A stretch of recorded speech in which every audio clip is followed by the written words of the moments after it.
ساری زندگی حضرت علی نے دشمنوں سے لڑتے ہوئے گزار دی اور کبھی آرام نصیب نہیں ہوا حضرت علی کو. تو حضرت آخر شہید بھی حضرت علی کو مسجد ہی کے گیٹ پہ کیا گیا.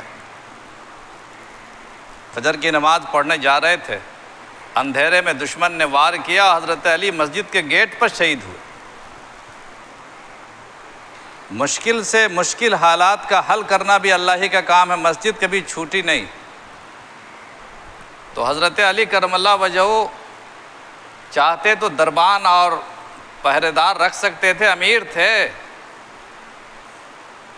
لیکن پہلے کے امیر اور پہلے کے بادشاہ اور پہلے کے خلیفہ جو صاحب ایمان ہوتے تھے وہ اللہ پر توکل کرتے تھے، دوسروں پر نہیں، انسانوں پر نہیں.